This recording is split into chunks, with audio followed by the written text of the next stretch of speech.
The war had been cruel. Stars burned in silence while ships were torn apart in the cold void.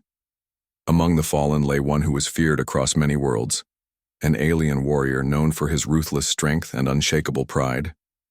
His people called him Commander Kyle, a name that made his enemies tremble. But now the unbreakable commander sat in chains inside the belly of a human ship. His body was wounded, his spirit restless, and his heart was filled with bitterness. Kyle had never expected to lose. In battle, his blade was quick, his mind sharp, and his fury unmatched. Yet against the humans, something strange had happened. They fought differently. They fought not just for conquest, but for each other.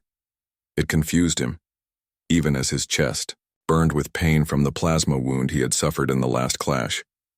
His cell was cold, with steel walls that hummed faintly as the ship drifted through space. Heavy cuffs bound his wrists, and though he could have torn lesser metals apart, these human chains held strong. He sat in silence, glaring at the floor, refusing to show weakness to his captors. He expected interrogation, torture, perhaps even death. That was the fate of a captured warrior. But instead, something else happened. The door hissed open, and a figure stepped inside. She was small, fragile compared to him, a human woman carrying a tray of supplies. Her uniform was not that of a soldier. Instead, she wore the plain attire of a medic. Her eyes held no fear, only calm determination. Kyle narrowed his gaze. "What is this?" His deep voice echoed in the cell. "Have you come to mock me before the end?" The woman shook her head gently. "No, I've come to heal you."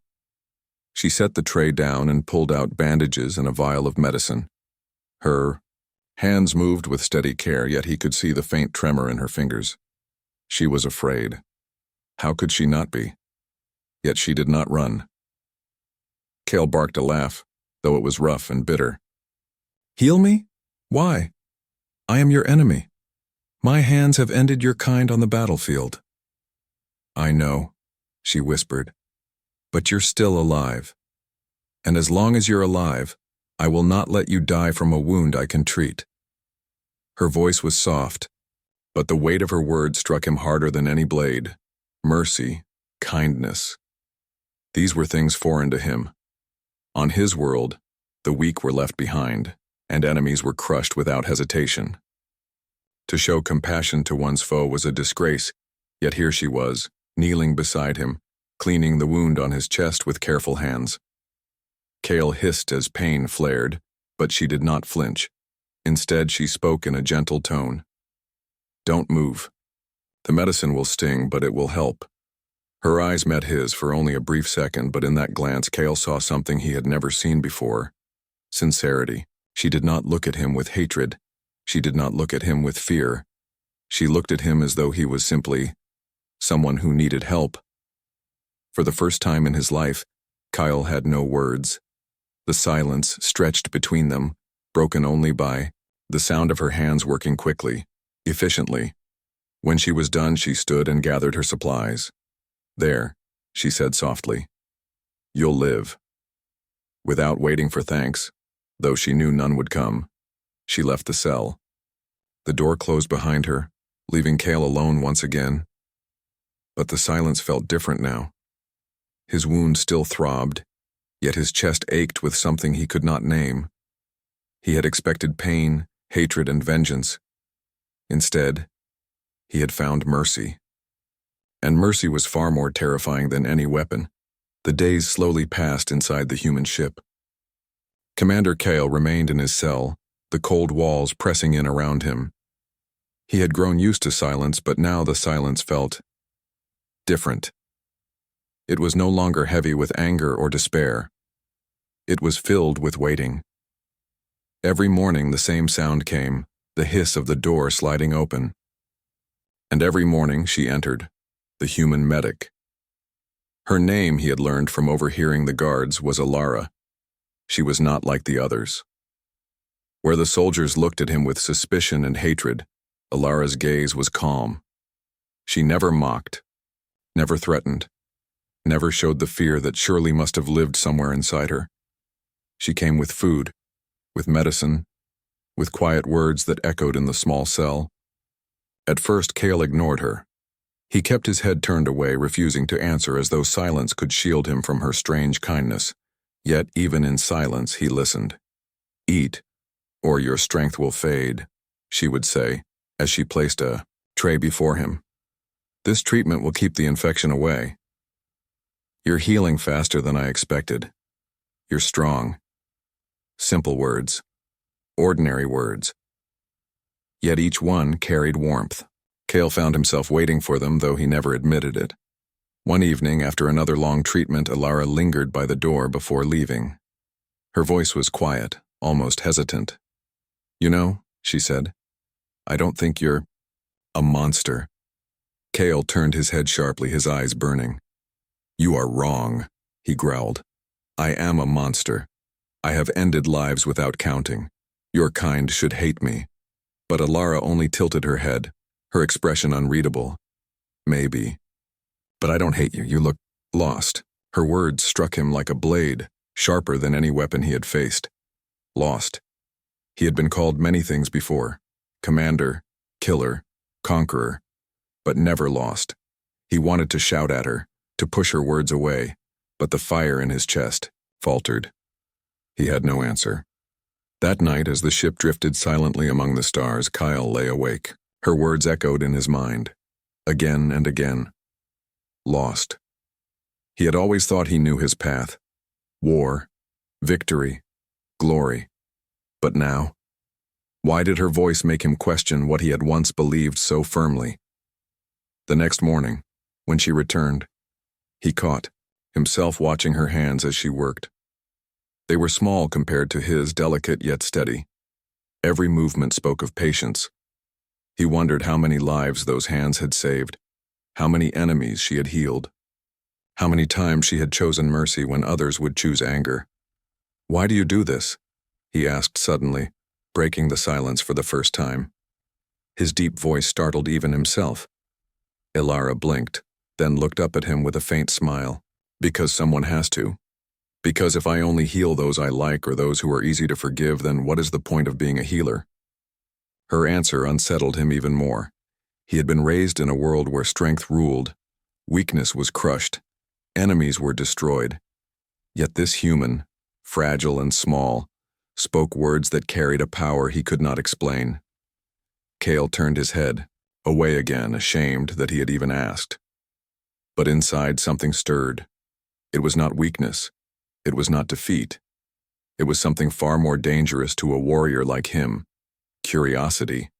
The silence between them no longer felt like an enemy. It was no longer cold and empty. It was filled with something new, something fragile, something he could not yet name. And though he would never admit it aloud, Kyle found himself waiting for her return each day. Not for the food, not for the medicine, but for the voice that warmed the silence inside his heart. The ship drifted through the endless dark of space. To most, it was only a vessel of war carrying soldiers, weapons, and prisoners. But inside one quiet cell, something unusual was happening. A warrior who had never known kindness was beginning to feel its weight for the first time. Commander Kyle's body was healing, but not without difficulty. Human medicine worked, yet it clashed with his alien blood. Some nights his body burned with fever, his skin damp with sweat, his breath coming in ragged bursts. He had endured worse in battle, but this was different. This was weakness, the one thing he despised most. On one such night, the fever struck harder than before. His body shook with chills, and the world spun around him. He tried to sit upright, to fight it, but his strength betrayed him. For the first time, fear brushed against his mind. Not fear of death, but fear of dying here, alone in enemy hands. Then the door hissed open. Alara rushed inside, carrying her satchel of supplies. Her eyes widened when she saw him slumped against the wall, trembling. She dropped the satchel and knelt beside him without hesitation. "You're burning up," she whispered, pressing a hand to his forehead.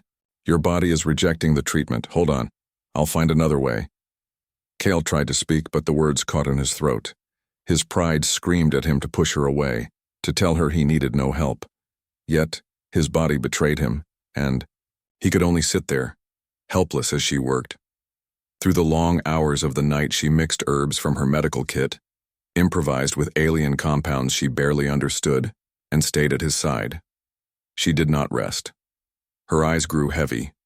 Her hands shook with exhaustion, but she never left him. Every time his breathing grew shallow, she leaned closer, whispering softly, "Stay with me. Don't give up now." Kale had faced countless enemies, stood unflinching against blades and fire, but her voice broke through walls he had spent a lifetime building. He hated weakness, yet when her hand touched his arm to steady him, he did not pull away. Hours passed, and finally the fever began to ease. Kale's body relaxed, his breathing steadied, and the fire in his blood cooled. Exhausted, Alara sat, back in the chair beside his bed. Her eyelids drooped, but she refused to leave, staying close in case the fever returned. Eventually, sleep claimed her. When Kale's eyes opened again, the cell was dim with the pale light of morning. He felt weaker than before, but alive. His gaze shifted, and there she was, Alara, curled in the chair, asleep. And that was when Kale noticed something strange. Her hand was resting gently on his own, as if she had held it through the night without even realizing. He froze. No one had ever touched him without fear. No one had ever stayed by his side simply because they cared. His people respected him, obeyed him, feared him, but never this. Never kindness. Never warmth. Kyle stared at her sleeping face, his mind a storm of confusion. Why would she do this for him? He was her enemy. His hands were stained with the blood of her kind. Yet she sat here, weary but peaceful, holding on to him as though he mattered. Something inside him cracked. It was small at first, like ice breaking under the warmth of spring sunlight. But once it began, it spread quickly. The walls around his heart, built from years of war and pride, began to tremble. He did not understand it, and he hated not understanding. But as he lay there, watching her sleep, Kale knew one thing. This human had touched something in him that no battle ever could. For the first time in his life, he felt vulnerable, not because of chains or wounds, but because of the strange ache in his chest. And though he did not yet have a name for it, Kale knew this human had changed him. The days after Kale's fever were different. He had always kept his silence, but now the silence was filled with something unspoken, something that lingered between him and the human medic. Alara continued to visit him each day. She brought food, medicine, and sometimes just her voice. She no longer treated him as a prisoner, at least not in the way the soldiers did. She spoke to him as though he were simply another patient. But Kyle was not used to such treatment. On his world, kindness was rare, and mercy was weakness. He had grown up learning that showing care made one vulnerable. Yet here she was, proving him wrong every single day. One evening, the cell was quiet except for the hum of the ship's engines. Alara was changing the bandages on Kyle's chest wound. Her touch was gentle, but her eyes were tired. It was clear she carried the weight of many responsibilities, yet she still came to him. Kale finally broke the silence. His voice was rough but steady. "You should hate me," he said. Alara paused, glancing up at him. "Why would I?" He clenched his jaw, his gaze burning. "Because I killed your soldiers. I destroyed your ships. My people came here to conquer, to take what was yours. Do you not understand? I am your enemy." She didn't flinch. Her hands kept working, careful and steady. After a long pause, she spoke in a quiet voice. "I understand. I know what you've done. I know what you are. At least what you were in battle." Kale's chest tightened at her words, but before he could answer, she continued. "But when I see you here, sitting wounded and chained, I don't just see a warrior. I see someone who has bled, someone who suffers like anyone else. And I don't hate you for that. Hate only makes wounds deeper. Healing, that is what I choose." Kale stared at her, his heart pounding in a way he didn't recognize. Her words burned inside him, but they didn't hurt like blades. They warmed him, and that warmth frightened him more than any enemy's weapon. He lowered his head, his voice quieter now. You speak of healing as if it is strength. On my world, we were taught that mercy is weakness. Elara smiled faintly, her expression gentle. Then maybe your world was wrong. Her words were simple, but they hit harder than war drums. Kale had never questioned his people's way of life. Victory was all that mattered. Power was the law. But here, this fragile human was telling him that kindness could be stronger than cruelty. And somehow, he believed her. He looked at her again, really looked. Her face was tired, but her eyes carried light. She was not afraid of him. Not even. When he admitted the blood on his hands, that baffled him. Why wasn't she afraid? Why wasn't she angry? Something inside him cracked further, like a wall beginning to crumble. His pride resisted, whispering that he must not allow himself to bend. But another part of him, the part that had listened to her voice in the silence, the part that had felt her hand resting on his, wanted to believe her.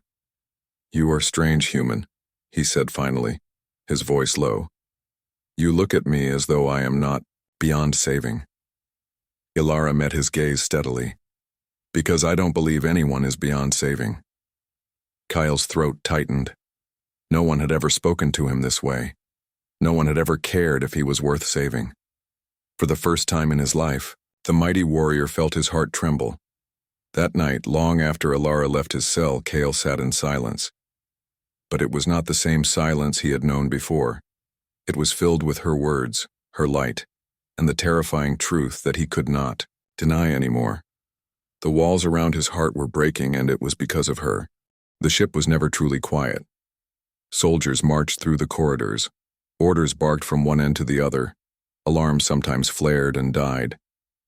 But in Kale's cell, there was a fragile peace, one built on whispers and kindness.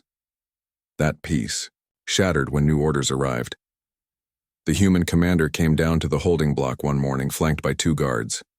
His expression was cold, sharp as steel. He looked at Kale as though staring at a weapon rather than a living being.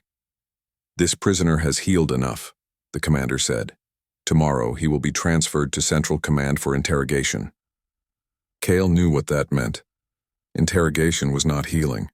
It was breaking. Breaking the mind, breaking the body until nothing was left but silence and ash. He had seen it done to his own kind. He had once believed it was the right of the strong to break the weak. But now, sitting there, with Elara's voice still in his heart, the thought of being dragged into that darkness filled him with a dread he had never admitted before. The commander gave a sharp nod to the guards, then left. The heavy door shut again, leaving Kale and Elara in the dim cell. She stood frozen, her face pale. Her hands trembled as she gathered her supplies, and Kale could feel the storm building inside her. Finally, she spoke, her voice breaking. They can't take you there, she whispered. They'll destroy you.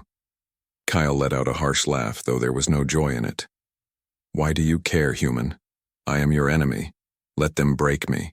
Is that not what you want? Elara shook her head, fiercely, her eyes wet with unshed tears. No, I don't want that. I can't stand the thought of it. Her words pierced him.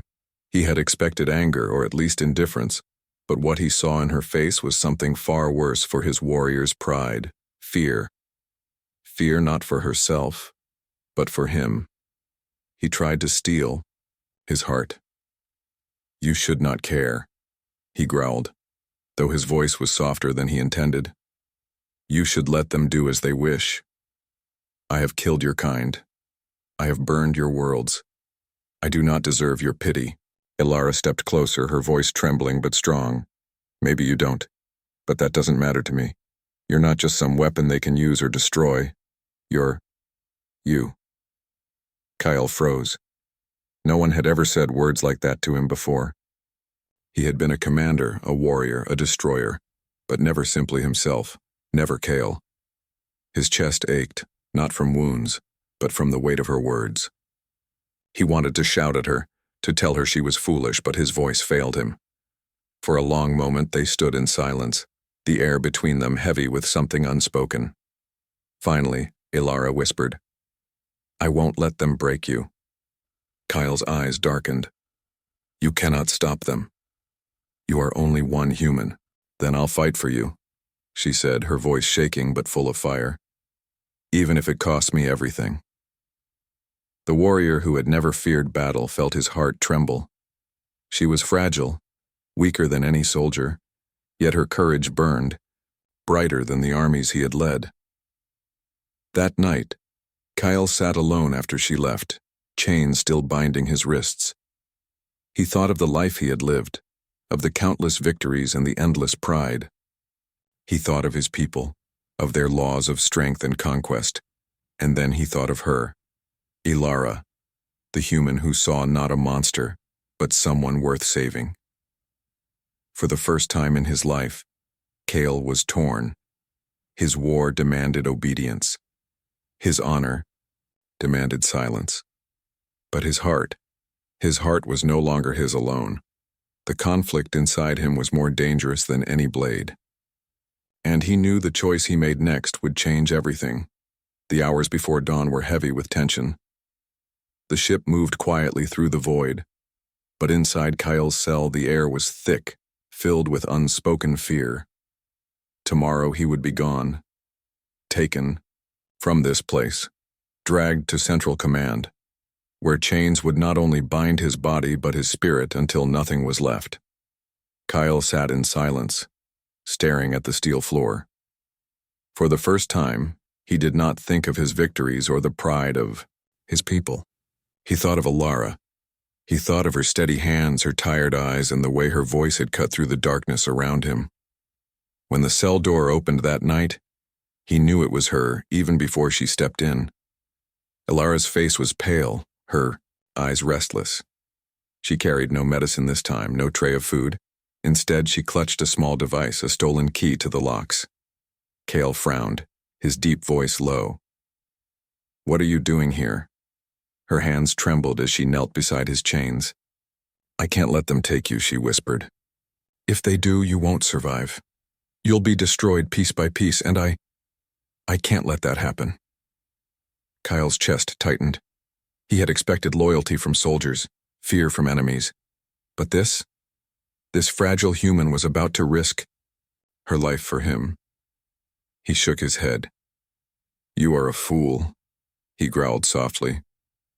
"If they find out, they will punish you. They will strip away your rank, maybe even end your life." Her eyes glistened with unshed tears, but her voice was steady. "Then let them. I'd rather die knowing I tried to save you than live with the memory of doing nothing." The lock clicked, and the heavy chains fell from his wrists. For the first time in weeks, Kale was free.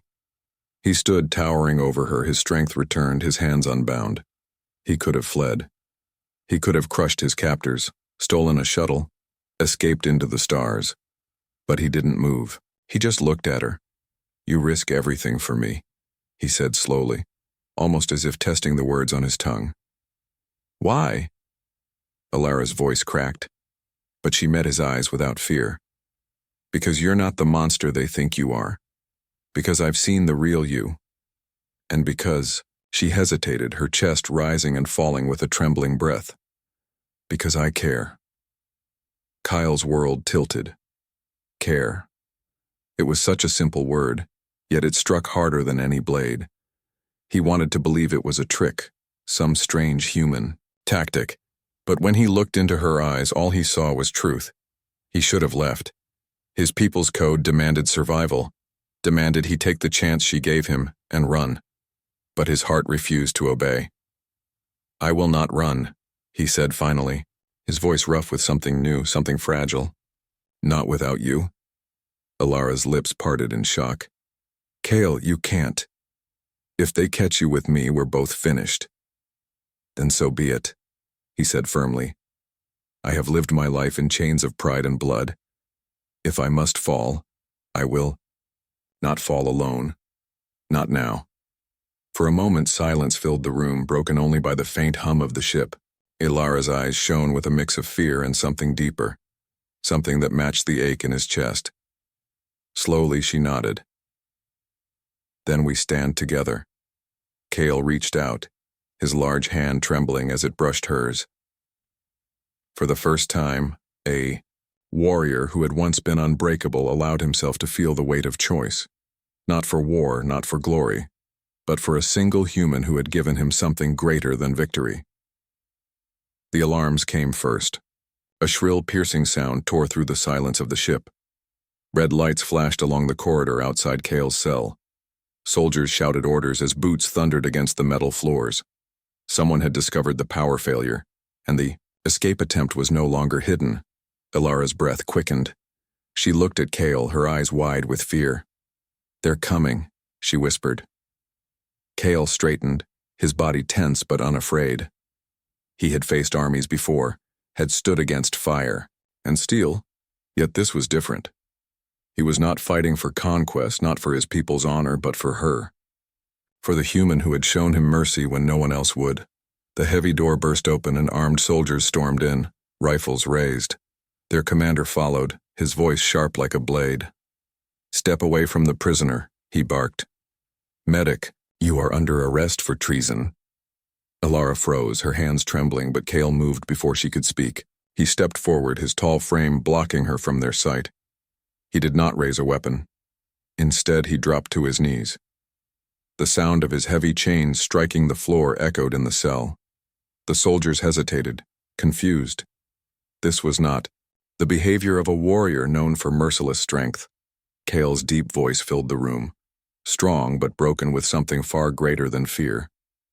"Human," he said, turning his head slightly toward Ilara. "What did you do to me?" Ilara's lips trembled, her heart pounding so loudly she thought the soldiers might hear it.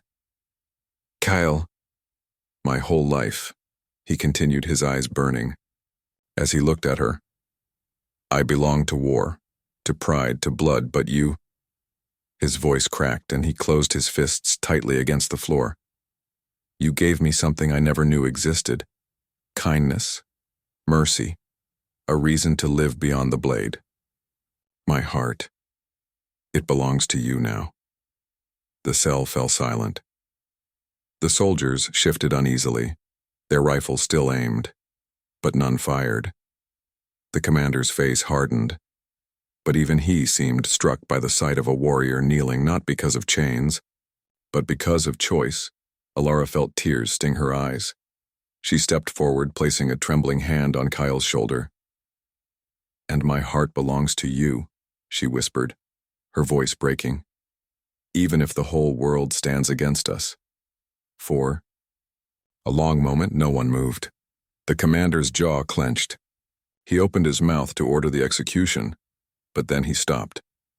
Perhaps it was the way Kale, the feared enemy, surrendered without fear.